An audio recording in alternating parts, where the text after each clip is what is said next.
Fala aí, galera, bom dia, quer dizer, boa tarde já. Que Deus abençoe a sua vida, que você tenha um dia abençoado. Eu quero nessa manhã, na verdade nessa tarde, me falar com você, dar continuidade aí às nossas instruções. Quero dizer que a gente está sentindo muita falta de estarmos juntos. E eu creio que vocês também, espero que todos estejam bem, todos estejam saudáveis, tanto fisicamente quanto espiritualmente. E eu queria estar fazendo essa videoaula com você nessa tarde, para a gente falar um pouco sobre metodismo, né? Nós estaremos falando um pouquinho sobre metodismo. E você sabe como é que começou o metodismo? Você já ouviu falar da história da igreja metodista? Eu sei que o João Pedro já. Talvez você nunca tenha ouvido falar do metodismo ou da história da igreja metodista, mas a história da igreja metodista é uma história muito bonita, que começa com um homem chamado John Wesley. John Wesley, ele era inglês, né? Começou na Inglaterra, um movimento metodista. Essa é a história da nossa igreja, da nossa raiz. Isso é importante a gente saber. E alguns livros em português você vai encontrar o nome João Wesley, que é a tradução de John Wesley, né? Mas John Wesley foi inglês, nasceu em 17 de junho de 1703, num local chamado Epworth, na Inglaterra, uma cidadezinha chamada Epworth, lá na Inglaterra. E ele vai falecer no dia 2 de março de 1791, né, em Londres. Wesley ele vai nascer em Epworth, vai morrer em Londres. Ele era filho de Samuel e Susana Wesley.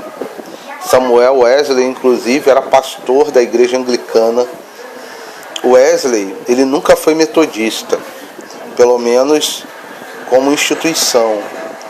Ele era anglicano, nasceu e morreu anglicano, como pastor anglicano. E Wesley vai causar uma revolução muito grande na Inglaterra através do movimento chamado movimento wesleyano, ou movimento metodista para alguns, né? E seu pai, Samuel Wesley, ele não era uma pessoa muito querida. Ele era pastor da igreja anglicana, mas ele não era muito querido pelos seus paroquianos, como a gente pode dizer, os membros a qual ele pastoreava não gostavam muito dele, né? Ele não era uma pessoa querida por eles. E por isso que tanto ele como a família sofreram alguns atentados. Foram alguns ataques violentos. Por exemplo, na noite de 9 de fevereiro de 1709, colocaram fogo lá na reitoria onde ele fazia parte. E uma das mais conhecidas histórias de John Wesley vai falar também sobre o incêndio que foi acometido na casa da família Wesley, a qual Wesley ele vai ser tirado do fogo. Todo mundo sai da casa, todo mundo consegue se escapar, só Wesley fica na casa e acaba quase sendo morto pelas chamas. E o que acontece? Vão fazer uma escada de pessoas, homens vão se colocando nos ombros uns dos outros, fazem uma escada humana e resgatam Wesley. E aí a mãe de Wesley era uma mulher muito fervorosa, muito espiritual, era filha de pastor, e ela vai falar algo que vai influenciar a vida de Wesley. Era como se fosse uma profecia da sua mãe Susana, para a vida de Wesley, ela vai dizer assim: não é este um tição tirado do fogo? E o próprio John foi mais tarde influenciado por essa convicção de sua mãe de que Deus tinha uma missão especial para a sua vida, tinha uma missão especial para a vida dele.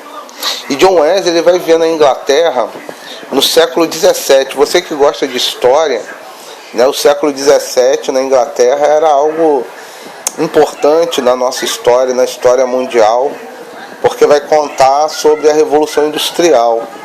E o Wesley vai viver justamente nessa época, vai vivenciar essa época do século XVII da Inglaterra, quando o cristianismo e todas as denominações, sejam anglicano, luterano e por aí vai, que surgiram nessa época, uma época mais passada um pouco, estava um pouco recente, o cristianismo estava definhando. As coisas não estavam legais para o movimento protestante, nem para o movimento católico. O cristianismo estava definhando, e ao invés do cristianismo influenciar as pessoas, ele estava sendo influenciado pela Revolução Industrial, estava sendo influenciado pela ganância do homem.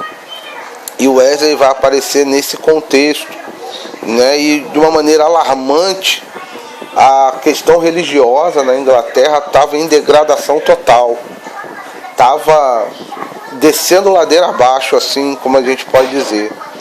E dentre aqueles que não se conformavam com isso, estava lá o Wesley. O Wesley não se conformava com essa falta de responsabilidade cristã sobre a vida das pessoas. E o que acontece? Primeiro, durante o tempo quando Wesley estava estudando, Wesley foi aluno e depois foi professor de Oxford. Você já deve ter ouvido falar dessa universidade na Inglaterra, muito conhecida, muito conceituada, a Universidade de Oxford.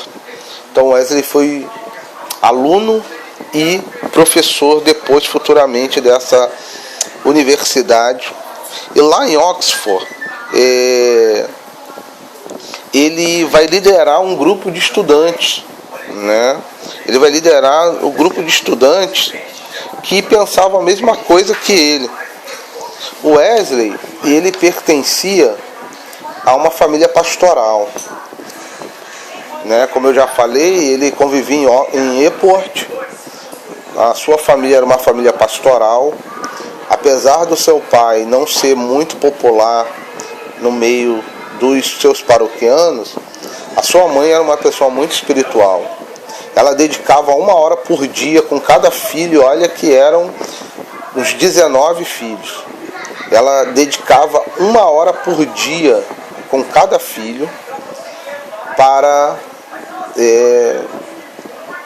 alguns com mais intensidade, outros com menos, mas quando não dava para ser, era quase o dia todo, ela pegava a semana toda aí com os filhos, cada um deles, e ela tinha momentos de oração, ministração da palavra, e ainda ajudava na educação dos filhos. E o Wesley foi crescendo com essa educação cristã por parte da sua mãe, Susana. E ele vivia numa região afastada de Londres. O seu lar, ele absorveu a seiva de um cristianismo genuíno. Para você ter uma ideia, a mãe do Wesley sabia grego fluentemente.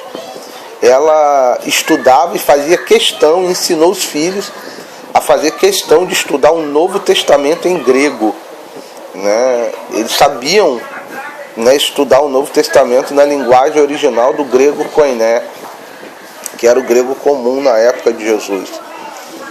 E ao entrar para a universidade, o Wesley, ele não se deixou influenciar por essa descrença no cristianismo, né? O Wesley, muito pelo contrário, o Wesley, ele teve a reação, ele reagiu em relação a isso e formou um grupo de estudantes que pensavam como ele, e eles formaram um famoso grupo chamado Clube Santo. Clube Santo, é isso mesmo. Clube Santo. né, eles não se conformavam com a libertinagem, com a forma sem compromisso que as pessoas cristãs na sua época conviviam, né? E essa foi a reação de Wesley, formar o Clube Santo. E o que acontecia nesse Clube Santo? Essa galera que era adepta ao Clube Santo, eles tinham a obrigação de dar bom testemunho. Eles tinham a obrigação de orarem, de jejuarem, ter hora para orar, momento para estudo bíblico, momento para oração, um tempo de jejum, e davam testemunhos, né, segundo as regras da igreja anglicana, a qual eles faziam parte na época. E eles eram muito rígidos e eram muito regulares em suas expressões religiosas, né? Eles paravam tudo. Se aquela fosse a hora de orar, eles paravam tudo para orar. Se aquele momento, aquele dia fosse o momento de jejuar, eles paravam tudo para jejuar. E o Wesley foi influenciando esse grupo, foi liderando esse grupo, junto com seu irmão Carlos Wesley, Charles Wesley, né, que é Carlos, e um outro jovem que se destacou muito, um homem chamado George Whitefield. Ele também se destacou muito na pregação do Evangelho nesse Clube Santo, né? E eles davam testemunho da fé cristã, conforme as regras da igreja anglicana, e eles eram muito rígidos e regulares nas suas expressões, nos exercícios da sua espiritualidade, como jejum, oração e palavra, no auxílio dos pobres, no ensino das escrituras para algumas pessoas, como os mineiros que sofriam muito, né? Eles também visitavam muitos doentes, presos, pregavam o evangelho para os presos. E por causa dessa regra, dessa regularidade, os demais alunos da universidade, né, os companheiros de universidade, botaram um apelido neles, porque eles eram muito metódicos. E aí surgiu o apelido metodistas. Era um apelido, era um termo pejorativo, tá, gente? Era um termo que eles usavam para zoar da cara de Wesley e seus companheiros. Mas depois, futuramente, esse termo pejorativo vai dar origem ao nome da nossa igreja, que é a Igreja Metodista, né? E algumas igrejas divertentes que usam a teologia wesleyana como a gente usa. E embora esse grupo cumprisse fielmente a disciplina do Clube Santo, Wesley não ficava satisfeito. Ele não estava satisfeito com somente essas disciplinas espirituais. Wesley queria mais, queria algo a mais de Deus, né? Ele queria algo mais, e durante anos ele vai lutar com esse sentimento de insatisfação. Ele vai para uma missão na Geórgia, nos Estados Unidos, que era colônia da Inglaterra na época. E lá ele vai ter algumas experiências muito marcantes na sua vida, algumas muito negativas que vão fazer ele repensar a sua caminhada cristã. E Wesley volta frustrado porque ele se apaixona por uma mulher lá, não consegue casar com ela. E o que vai acontecer? O Wesley ele volta, o seu irmão está muito doente, mas mesmo assim vai falar para ele: Wesley, tem um culto que um pentecostal da época, que eram os moravianos, né? Os moravianos, eles eram um grupo de crentes que eram muito parecidos com os nossos pentecostais de hoje. Por que esse nome moravianos? Porque eles vinham de uma região chamada Morávia, que é na Alemanha, e era um grupo muito fervoroso. O Wesley teve contato com esse grupo quando estava indo para os Estados Unidos, e o irmão de Wesley também teve contato com esses homens, né, com esse grupo muito fervoroso. E Wesley foi convidado para um desses cultos, uma rua chamada Rua Altergate, no dia 24 de maio de 1738, Wesley vai nesse culto e escuta uma pregação tão impactante que ele vai descrever que o seu coração ficou extremamente aquecido. Ele sentiu que os seus pecados tinham sido perdoados, que Deus tinha dado mais uma chance para ele. E Wesley, o que acontece? Ele vai registrar isso no seu diário. Eu tenho aqui um pedacinho do diário de Wesley, que ele conta que nesse dia, 24 de maio de 1738, na rua Aldergate, em Londres, ele passou por uma experiência extraordinária que impactou a vida dele. Preste atenção no que eu vou ler aqui para você. Olha o que Wesley escreveu. Cerca das 9 menos um quarto, enquanto ouvia a descrição que Martinho Lutero, fazia sobre a mudança que Deus opera no coração através da fé em Cristo, senti que o meu coração ardia de maneira estranha. Senti que em verdade eu confiava somente em Cristo para a salvação, e que numa certeza me foi dada de que Ele havia tirado os meus pecados. Em verdade, meus, e que me havia salvo da lei do pecado e da morte. E olha só o que ele conta: comecei a orar com todo o meu poder por aquele que de uma maneira especial me havia perseguido e insultado. Então testifiquei diante de todos os presentes o que pela primeira vez senti em meu coração. Wesley, ele vai sair daquela reunião extasiado. Sabe aquele culto em qual Deus fala com a gente e a gente sai dali, impactado? Wesley saiu dessa forma daquele culto. E para John Wesley, que era clérigo da igreja anglicana, nessa época ele já era pastor da igreja anglicana, esse novo sentir não era como uma conversão de um infiel a Cristo, mas era um aprofundar. Ele estava mergulhando, na compreensão do que significa ser uma pessoa cristã, do que significa ser verdadeiramente cristão. E o movimento metodista, por muitas décadas, não se organizou em igreja. Apenas era um movimento que a igreja anglicana não absorveu. Eram pessoas soltas. E na Inglaterra esse movimento organizou-se em igreja somente depois que Wesley morreu. Wesley, como eu falei, ele morreu no dia 2 de março de 1791.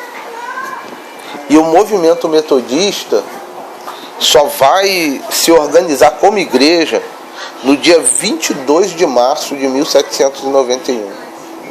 Um pouquinho depois que Wesley morre, eles sentem que precisam se organizar como igreja.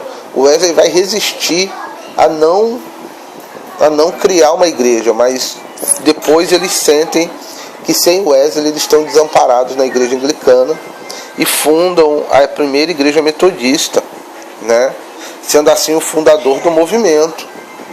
Mas Wesley morreu anglicano sem nunca ter pertencido à igreja metodista. E lá na Inglaterra o metodismo ele teve uma função muito importante. A primeira coisa a estabelecer é que o movimento metodista, o metodismo, ele faz parte integrante do movimento protestante, herdeiro da reforma protestante, mediante a igreja da Inglaterra, cujos 38 artigos formam a base dos artigos de religião do metodismo, e cuja liturgia, que nós chamamos de o livro de oração comum, exerceu grande influência na liturgia metodista. O metodismo, irmãos, ele aceitou as 3 colunas principais da reforma protestante vinda de Martinho Lutero: a autoridade das Escrituras, a justificação pela fé e o sacerdócio universal de todos os crentes. Né? A autoridade das Escrituras. A Bíblia é a nossa maior regra de fé. A Bíblia é a nossa maior regra de fé. Nós somos um povo que crê nas Escrituras sagradas, desde Gênesis capítulo 1 até o último capítulo, o último versículo de Apocalipse. Nós cremos nas Escrituras e cremos que ela é a palavra de Deus. A outra coisa é a justificação pela fé. A justificação pela fé em Jesus Cristo. Precisa crer e confessar que Jesus Cristo é o Senhor e Salvador da sua vida. E aí nós somos justificados pelo sangue de Jesus. A nossa fé, né, a nossa fé em Cristo, vai nos justificar como pecadores. Não justifica o pecado, mas justifica o pecador. E o sacerdócio universal de todos os crentes. Como diz lá em 1 Pedro, somos raça eleita, sacerdócio real, nação santa, povo de propriedade exclusiva de Deus. Nós hoje não precisamos depender como um sacerdócio judeu para acessar o Santo dos Santos.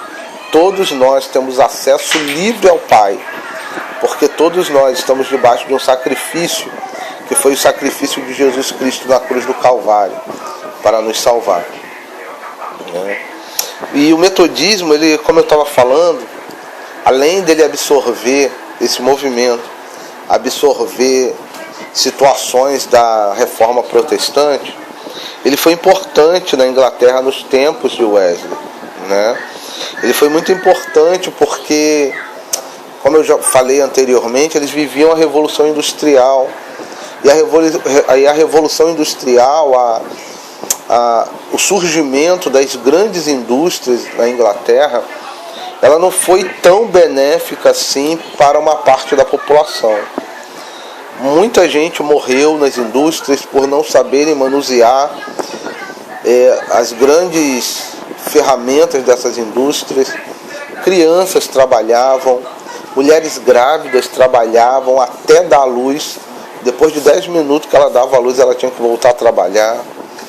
Crianças eram encontradas embriagadas, depressivas.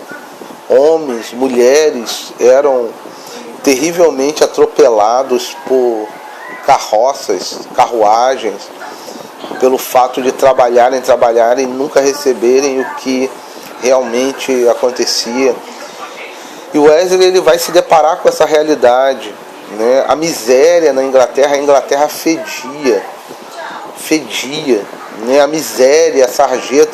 Para você ter uma ideia, abrindo um parênteses aqui, Londres era a cidade mais fedorenta do mundo.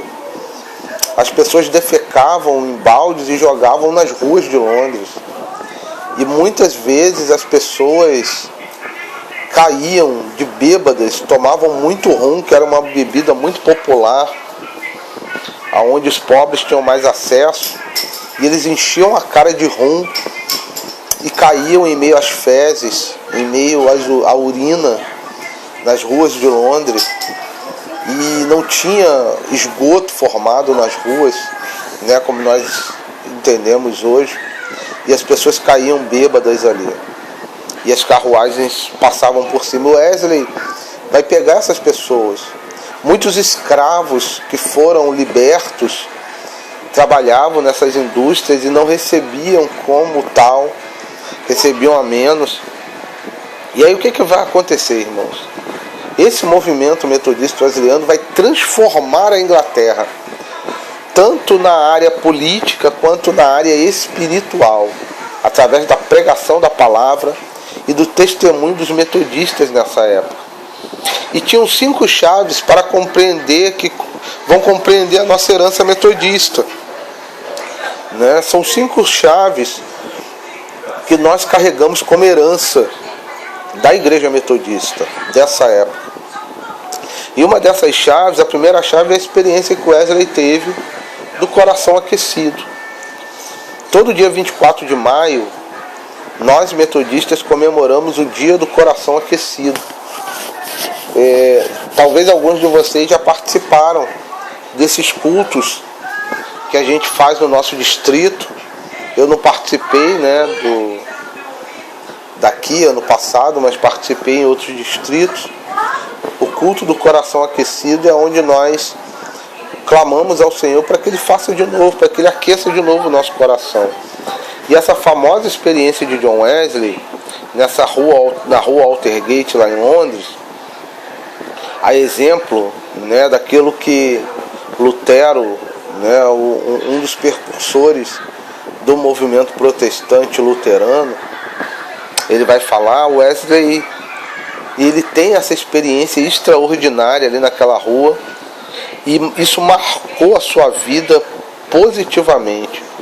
E qual é o sentido desse evento hoje para a nossa vida, Pastor Wagner? O que isso tem a ver hoje com a minha vida? O que isso tem a ver hoje com a história da nossa igreja? Bem, eu vou te falar o seguinte, pela descrição do próprio Wesley, nós metodistas, eles têm tradicionalmente enfatizado o coração aquecido, E certamente a emoção faz parte da experiência, mas afinal o ser humano ele não é só cérebro, mas os sentimentos e emoções eles são molas de ação. Mas uma das coisas mais importantes da descrição do próprio Wesley sobre a sua experiência ali na rua Aldersgate é que houve uma íntima ligação entre a sua experiência religiosa e a sua doutrina. Uma outra maneira de dizer a mesma coisa seria falar que a compreensão doutrinária de Wesley, aquilo que ele fazia, como jejuar, orar, ler a palavra, atender os menos favorecidos, surgiu da sua experiência, surgiu da sua experiência. Wesley ele era um teólogo e além de ser pastor, e teologia para Wesley não é distante, especulativo, não é algo que a gente vai estudar só para ser teoria, tem que ser colocado em prática. A teologia wesleyana, ela propõe a prática da palavra de Deus através da minha vida, através da sua vida, através da sua experiência com Deus. A sua experiência com Deus tem que trazer algo diferente para a sua vida. Como, por exemplo, eu vou dar um exemplo muito simples. O culto, os cultos de domingo, quinta-feira, ou qualquer outro culto, ele precisa mexer profundamente na minha vida e na sua vida. Eu tiro o exemplo da nossa irmã Suelen, que diz que ela ora que o culto que ela não chora, o culto que ela não se entrega, que ela sente que está saindo da mesma forma, para ela não foi um culto real que ela prestou a Deus. Para ela o culto tem que movimentar sim a nossa vida.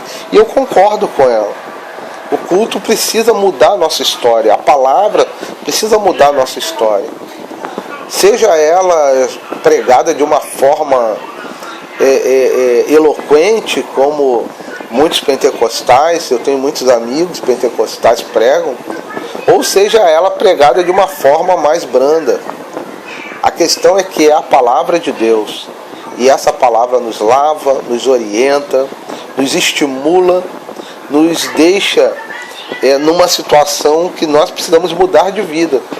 E Wesley entendeu isso na sua palavra. Pregar a teologia wesleyana, ela é algo que precisa fazer parte da nossa vida. Precisa nos tirar da velha vida e nos levar para a nova vida. Nós precisamos nascer de novo. Wesley se sentiu renascido depois da sua experiência. E por isso vale a pena estudarmos esse registro de Wesley sobre o que aconteceu nesse dia. Por isso que nós enfatizamos o que aconteceu naquele dia. Essa experiência de Wesley nasceu através da palavra de Deus. Alguém que lia Romanos, precisamente, ele estava lendo Romanos 10:17, onde fala sobre a justificação pela fé. A fé pelo ouvir e ouvir a palavra de Deus. O Wesley sentiu seu coração aquecido. E essa experiência foi fundamentalmente o dom da fé. O Wesley fazia tudo, mas não tinha fé. Ele fazia muitas coisas para Deus, mas ele não acreditava verdadeiramente que Deus estava ali operando através da sua vida. Mas o Wesley ele vai aprender com Lutero de que consiste a verdadeira fé, que é a confiança, não é crença. Muitos podem crer que Deus existe, mas muitos não confiam que Ele pode operar na sua vida de maneira poderosa. Eu quero lembrar você que Deus ele pode operar na sua vida de uma maneira extraordinária e poderosa. Ele pode operar assim na sua vida. A experiência foi fundamentalmente o dom da fé. O Wesley vai aprender ali com Lutero que a fé ela não consiste só na crença, mas sentir a confiança em Cristo. Sentir a confiança que só em Cristo Jesus nós temos salvação e nós podemos obter a salvação. A fé, então, irmãos, ela é confiar a nossa vida nas mãos de Cristo. A nossa fé precisa nos fazer confiar em Jesus, confiar em Cristo, estabelecer aquele relacionamento pelo qual Cristo se torna Senhor, se torna meu Senhor, se torna meu Salvador pessoal. Com o ato de confiar a nossa vida a Cristo, nós estabelecemos um novo relacionamento com Ele. O Wesley estabeleceu um novo relacionamento com Cristo. Diz ele que ele se sentiu perdoado. Isso é, ele se sentiu perdoado a ponto de restabelecer o contato de novo. Tem uma canção na harpa, mantém o contato, Eu lembro aí, manter o contato com o nosso Salvador. Isso é importante, irmãos. E daquilo que Cristo lhe fizera, o Espírito Santo vai testificar na vida de Wesley que ele de fato estava salvo. Wesley não se sentia mais sozinho. Ele se sentia confiante, porque ele sentia a presença do Espírito Santo na vida dele. E nós carregamos isso, irmãos, na nossa herança wesleyana. A ação poderosa do Espírito Santo na nossa vida. A ação poderosa do Espírito Santo na vida de Wesley foi algo determinante. Por isso que nós precisamos buscar experiência com o Espírito Santo. Não tem como nós vivermos uma vida cristã sem a presença do Espírito. A segunda chave foi a evangelização. Essa experiência levou Wesley às pessoas. Ele já tinha ido, ele ia pregar, mas ele foi mais enfático, a sua pregação mudou, a sua forma de ação mudou. Agora ele era muito mais apaixonado, agora ele era muito mais entregue. Para você ter uma ideia, o Wesley estudou livros de medicina para atender as pessoas que não tinham dinheiro para pagar o médico. Olha que interessante, ele estudou na sua casa, ele pegava vários livros de medicina. Em Oxford, foi aprendendo algumas coisas sobre a questão de doenças para poder atender pessoas que não poderiam pagar por um médico. Ele estudou ciência, matemática, inglês, lógico, as partes da gramática inglesa para ensinar os analfabetos que não sabiam a ler e nem escrever. A escola dominical para o Wesley era uma escola funcionava como uma escola secular. E o Wesley ali ensinava inglês, matemática, ciência, biologia, física e por aí vai. Porque ele era impulsionado pelo Espírito Santo a fazer essas obras sociais E de certa forma, também ele evangelizava essas pessoas. Wesley pregava para milhões, milhares de pessoas.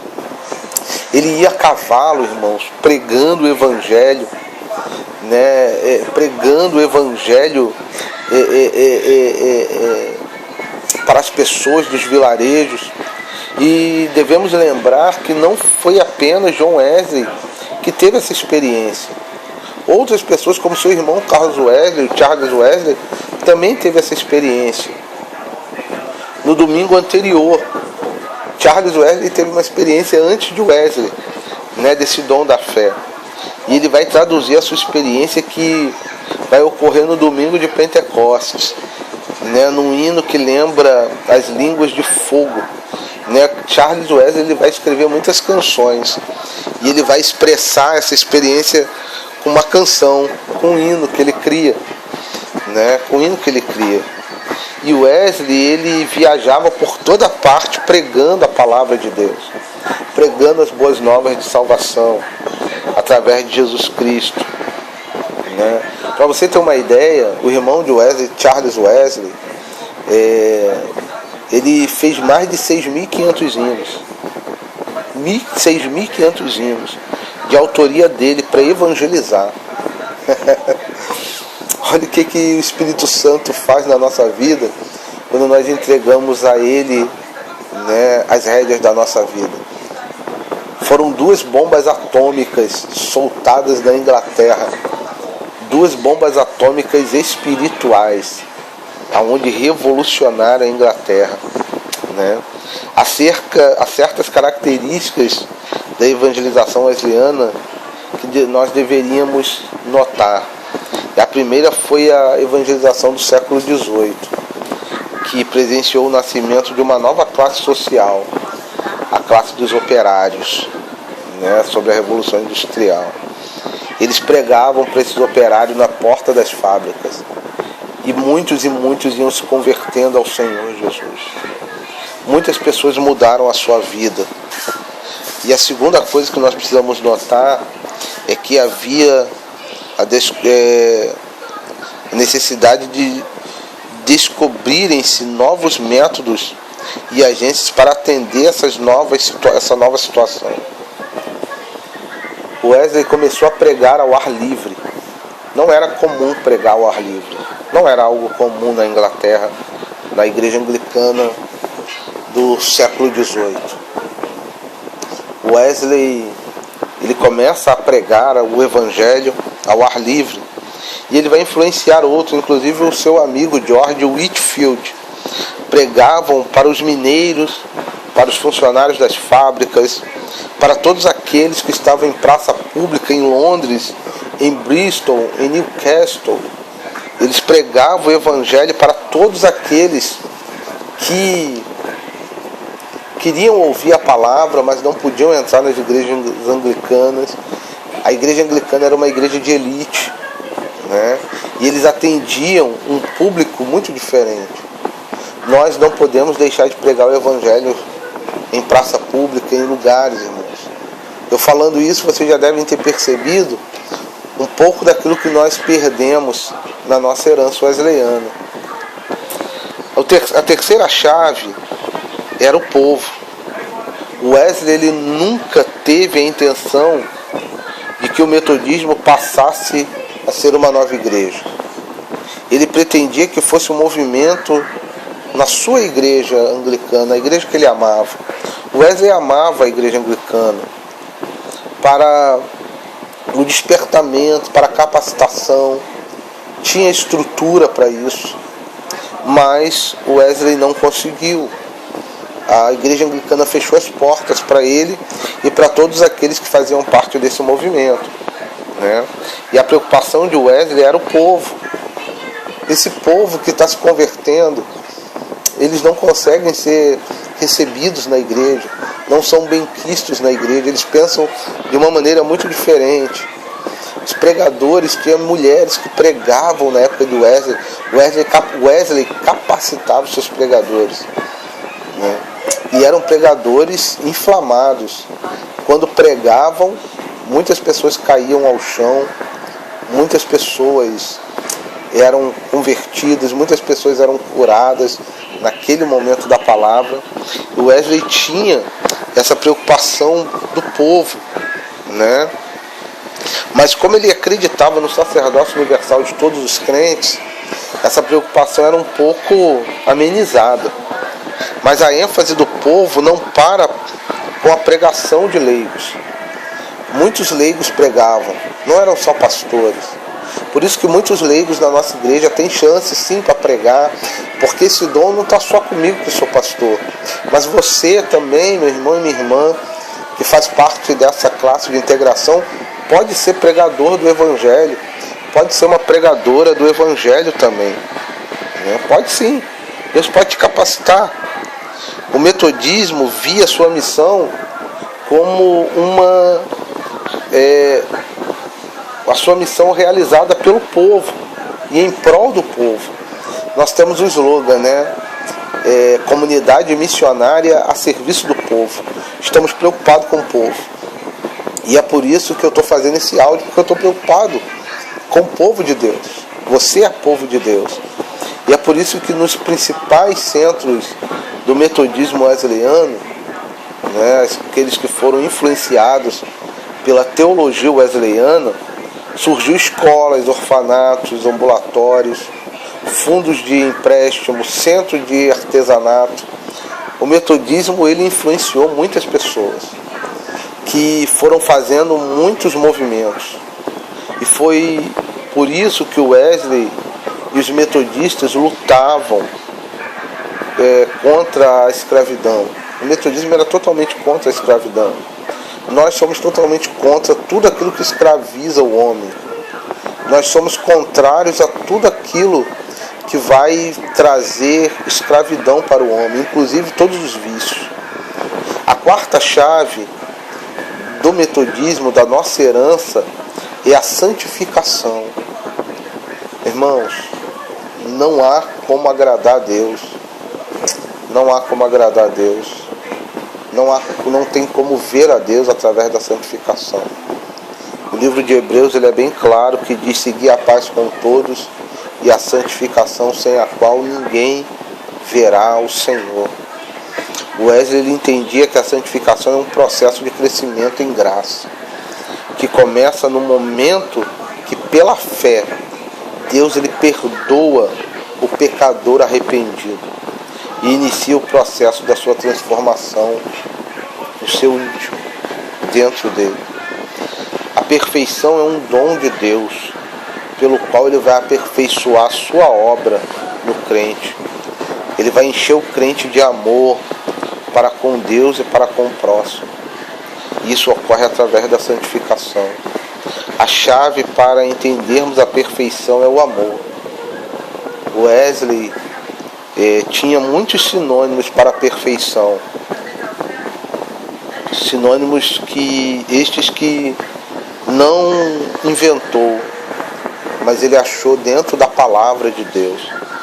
A perfeição, ela é pura, né? Ela é a pureza do nosso coração. Ela purifica o nosso coração.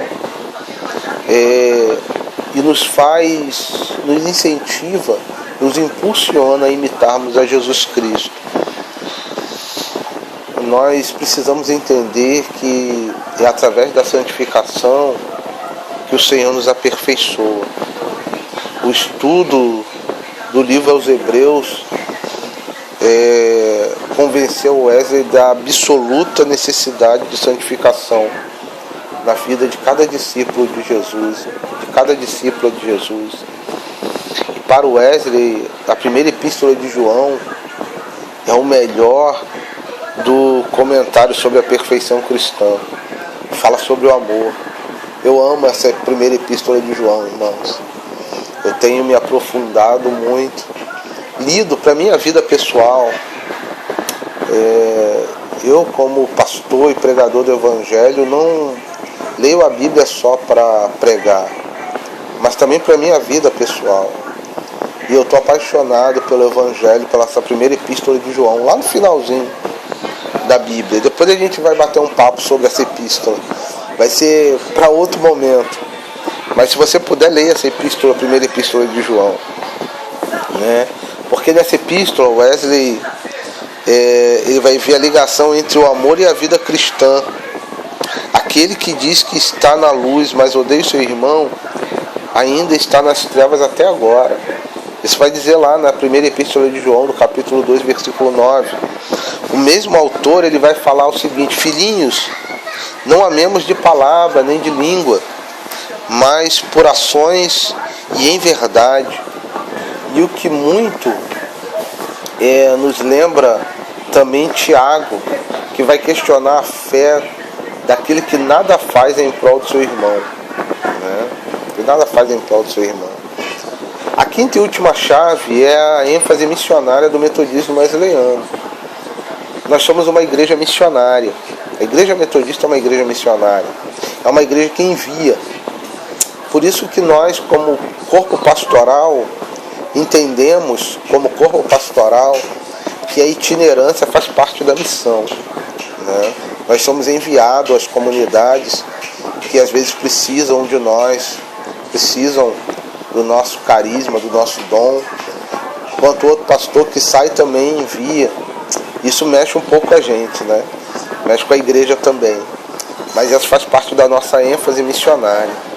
Os metodismos, eles definiram sua razão de existência em termos de reformar a nação, particularmente a igreja, espalhar a santidade bíblica em toda a nação. Isso é algo extraordinário. Nós precisamos retornar a isso. Reformar a nação, particularmente a igreja, e espalhar a santidade bíblica em toda a nação. Acabamos de ver como serviam, impulsionados a levar as boas novas aos operários e aos pobres, geralmente negligenciados pela igreja, né, anglicana, pela igreja oficial da Inglaterra. Mas havia também, irmãos, algo dentro do metodismo que o fez vencer essas barreiras, né, as barreiras dos mares, pois logo ele é levado espontaneamente para a Irlanda, para a Escócia, para as ilhas do Canal, para o continente europeu e para o Novo Mundo, para a Antígua no Caribe, para as colônias que viriam a ser os Estados Unidos, para a Terra Nova, parte da atual Canadá. Aliás, uma igreja que não é missionária ou é morta ou está moribunda. Nós somos uma igreja missionária a serviço do povo. Nós estamos em missão o tempo todo, em todos os momentos.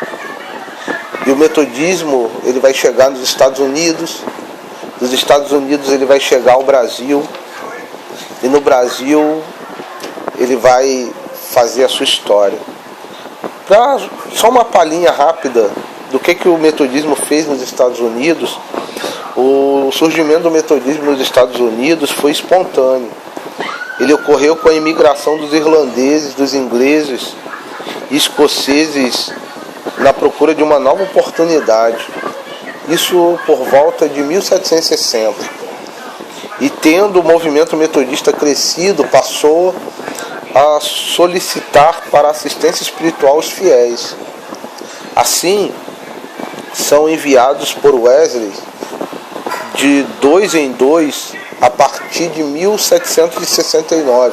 O Wesley ainda estava vivo quando o movimento chegou nos Estados Unidos. Os missionários Richard Boardman e José Pilmore, em 1771, Francisco Esbury e Richard Wright, em 1773, Thomas Heinck e George Shadford, e em 1774, Martin Hodder e James Dempster também foram um dos missionários lá nos Estados Unidos, que ainda era colônia da Inglaterra. né? Na Guerra da Independência nos Estados Unidos, todos os missionários enviados por Wesley voltaram para a Inglaterra. A guerra, né, essa Guerra da Independência. Menos Francisco Esbury, que sentiu que seu dever era ficar ali com as ovelhas na América. E a partir daí a igreja cresceu e se organizou como igreja em 1784, antes da morte de Wesley, e expandiu-se pelas 13 colônias americanas. E em 1808, a Igreja Metodista Norte-Americana elegeu seu primeiro bispo, né, William McKinley. Acho que eu falei certo. A escravidão foi fator motivador da divisão da igreja, né? A Igreja Metodista Episcopal e a Igreja Metodista Episcopal do Sul. Essa divisão repartiu a igreja porque uma parte da igreja, a parte do norte, discordava da escravidão e a parte do sul concordava com a escravidão. E a igreja se dividiu, né? Essa divisão persistiu até 1868, onde os ramos do metodismo norte-americano vão se unir novamente, constituindo assim a Igreja Metodista Unida, né? E a história da igreja norte-americana para nós é importante porque essa igreja que vai chegar aqui no Brasil. Os norte-americanos vão enviar missionários ao Brasil e que vai fundar a nossa igreja aqui no Brasil, né? Vai ser o surgimento do metodismo brasileiro. E no Brasil, né, a igreja metodista se fez presente com a vinda de alguns missionários, né, como o reverendo Fontaine Epitz, que desembarcou no Rio de Janeiro no dia 8 de agosto de 1835. E esse é o primeiro contato da Igreja Metodista com o Brasil. No entanto, a primeira comunidade fundada no Brasil, ela é datada de 17 de agosto de 1871, né? A primeira comunidade metodista fundada no Brasil, na região de Santa Bárbara do Oeste, lá no estado de São Paulo. E isso vai explicar pela ocorrência da Guerra da Secessão dos Estados Unidos. Muitas pessoas que estavam envolvidas com a Guerra da Secessão dos Estados Unidos, né, elas migraram, né, para o Brasil, porque as missões estavam sendo patrocinadas aqui no norte-americano. Essas missões norte-americanas estavam sendo patrocinadas pela Igreja do Sul, né? Infelizmente a igreja escravocrata. E hoje a igreja está presente em todo o território nacional, distribuídas hoje, na verdade, em 8 regiões eclesiásticas, né? E 2 regiões missionárias. Nós temos na Igreja Metodista hoje no Brasil, nós somos organizados por regiões. Regiões compõem uma parte do território nacional. Aqui no estado do Rio de Janeiro nós temos 2 regiões eclesiásticas. Antigamente, antes de, se eu não me engano, 2014, eu não lembro. Alguns anos atrás nós tínhamos uma região eclesiástica no estado do Rio de Janeiro, que era a primeira região eclesiástica.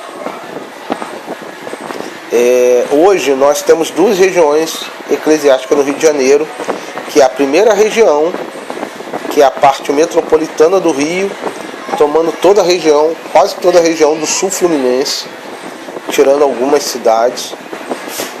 E a 7ª região eclesiástica, que pega de Niterói até o norte fluminense e pega algumas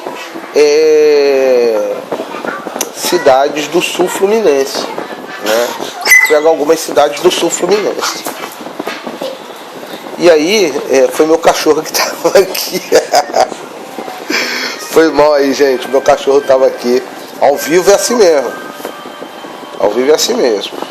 né? E nós temos a segunda região eclesiástica, que compõe o Rio Grande do Sul. A terceira região eclesiástica compõe uma parte de São Paulo, né? A parte de São Paulo, a Grande São Paulo. A quarta região, que é o estado do Espírito Santo e Belo Horizonte e Minas Gerais, né? Lógico, Belo Horizonte faz parte. A quinta região eclesiástica, que compõe ali a parte do Mato Grosso do Sul e uma parte do ABC paulista, né? Interior paulista.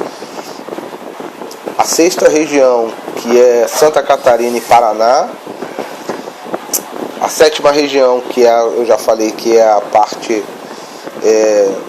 uma parte da região metropolitana do Rio, que pega Niterói, São Gonçalo, Magé, Teresópolis, Petrópolis, região serrana, e depois sobe para o norte fluminense, região dos lagos, né, e norte fluminense, noroeste fluminense.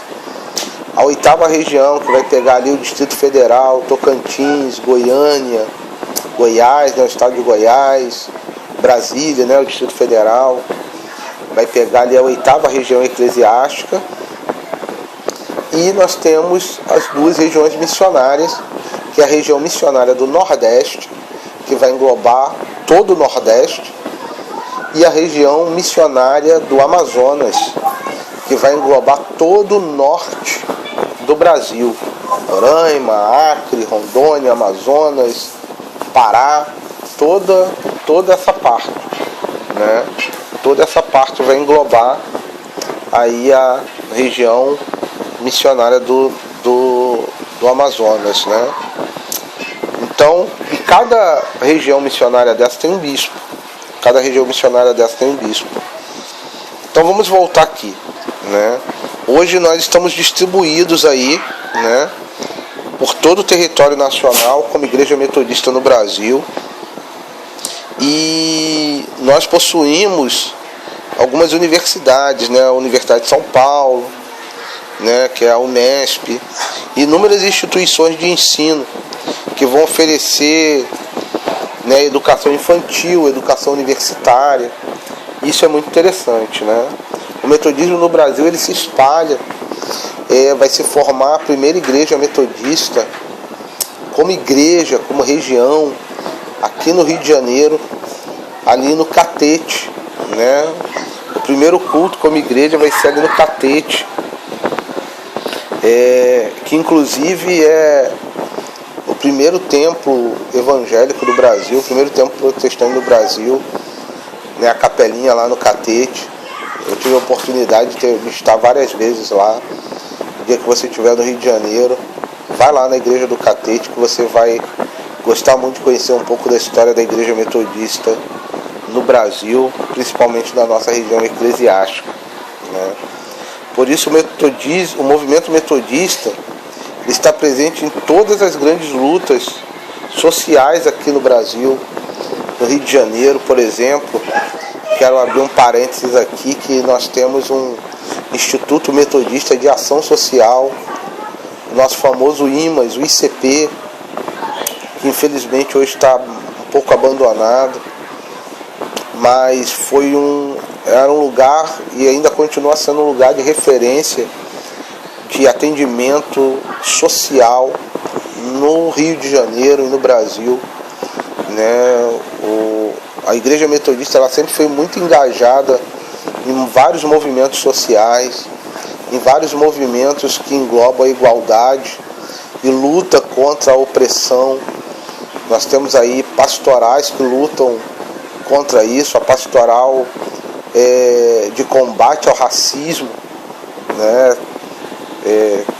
Uma pastoral que eu participei e gostei muito, e espero que volte um dia, que é a pastoral de favelas, a pastoral carcerária com o pastor Edivando, a pastoral de combate, né, que atende a juventude em conflito com a lei, que antes era a nossa reverenda Cacá, que hoje está na Igreja Metodista Episcopal Africana.